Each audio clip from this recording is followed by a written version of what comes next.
Audio Jungle. Audio Jungle.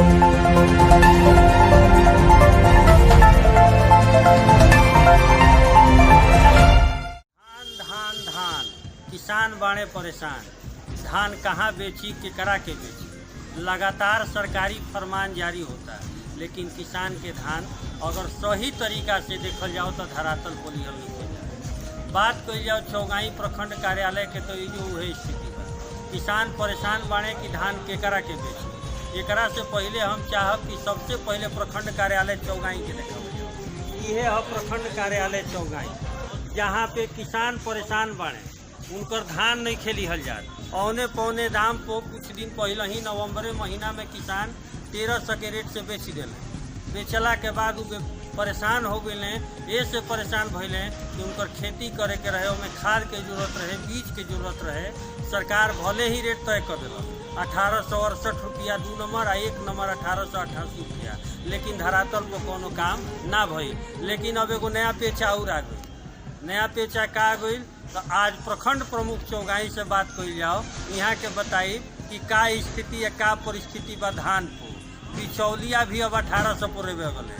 बात कही जाओ, हम चाहब कि प्रखंड प्रमुख जी का स्थिति बतिए धान को।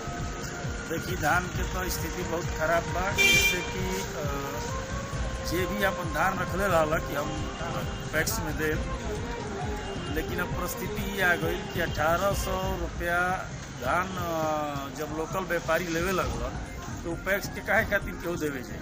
पैक्स में देवे खातिर उनकर के ओसवन करे, भरे, बोरा लगावे, मजदूर लगावे, लेके पैक्स गोदाम तक पहुँचावे। तो ये बताएं कि ओकर क्या रेट पड़े। तो ये कहाँ के मैंने अड़तिया लेता है चौगाई में ऐसा हो रहा है। चौगाई हर जगह ही और रेट खुल गई तो 1800 पूरे चौगाई में अकेले थोड़े खुलल हुई। अगर मिल ओकरा के धान के ले तो ही 1900 2000 तब तो 1800 रुपया के लोकल अपन पल्लार लगा के खरीदारी कर रहा होगा। मैंने 1800 के रेट में एक मतलब बिचौलिया लेता रे तबे 1900 के रेट में वो लोग लेते हैं। 1800 के रेट में जी लोकल जो व्यापारी जब जाके घर से उनका खलिहान से धान खरीदेलन वो 1800 के। पूरा जौन बटुए तौन पैक से के देवे के पड़त रहे आकि खुद से किसान देते रहन पूरा पैक करके। देखिए, पैक ओकरा में तो किसान के पैक्स के ओकर अपन दुकान तक पहुँचावल किसान के जिम्मेवारी रहल। बोरा में कस। लेकिन जे बिचौलिया बोटे ओकरा द्वारा तो मान के चले कि कोनो मतलबे नहीं खेत। अब तो आई और रात से अपन धान तोड़ लिया लेके जाइए। तो किसान काहे तो पैक्स में दी किसान अब देवे के कोनो मकसदे नहीं के काहे करते हैं। अगर वो उतना मेहनत करके गाड़ी भाड़ा करके वो लेके आओ तो 1800 रुपये मार्केट रेट मिलने लगा तो उनको तो 1600 रुपये पड़ल ना पैक्स के। अगर वो अपन पैसा जोड़ी कि अगर उनका क्विंटल पर अगर 30 रुपये खर्चा हो तो तुम्हें 100 रुपये पड़ल। सही बात। 1800 की बिचौलिए के नहीं है ना। मिला जुला के अब किसान के जौन बात रहे, किसान के धान लेवे के बात रहे, वो अब कहीं से सटीक नहीं थे बैठल। अब किसान ले जाके बिचौलिए के बेचे को तैयार हो गए। अभी तो जायज बात हो। हम एगो धान अपन पैक्स में का समस्या होता है? पैक्स में तो समस्या रही तक समस्या में चलता रहा। अभी तक कहाँ खरीदारी बढ़े बताए। चौगाइए प्रखंड के ले ली 100% धान खरीदे। का समस्या होता है?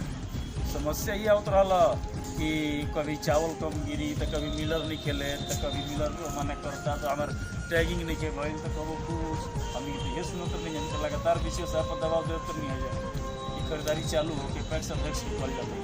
लेकिन अब जब पैक्स अध्यक्ष खरीदारी चालू की ले तो अगर ओकर 1800 रुपया सूखे से रेट मिल जाता तो 1884 या 85 को कहे कहते देवी जी इतना में आटा में ना दी।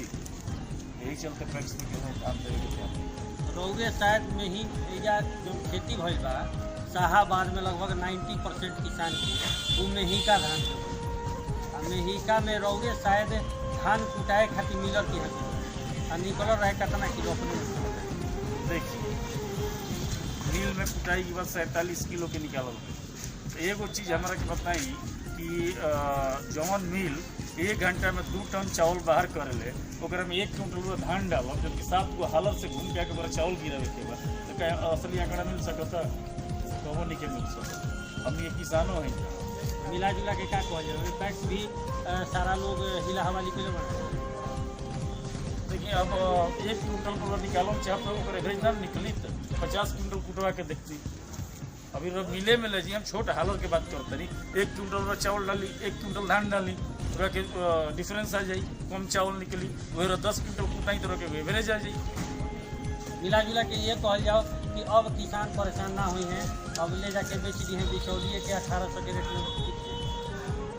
एकदम सही बात, 1800 के रेट में ले रहल बड़े बिचौलिया ले रहा हो रेट तय भइला। आखिर में कैसे 1800 रुपया का समय आओ तो कहाँ ले मिलर मान के चले कि सब मिलर जहाँ बिचौलिया तो धान अपना घर रखस ना, तो मिल के भेजल, तो मिल से उनका अच्छा खासा रेट मिले लगल तब तो होगा। कारण क्या बा? कहीं ऐसा तरीके खुला बाजार हो गई, ये से उनका फायदा मिलता, कहीं ले जाके बेची सर जहाँ महंगा रेट मिलता, क्या कारण रोरा समझ पैदावार के हिसाब से सरकार टैक्स खोल दिलस, सरकार भी धान खरीदे लागल, मिल भी खरीदे लागल, तो एक में तो रेट बढ़े कर।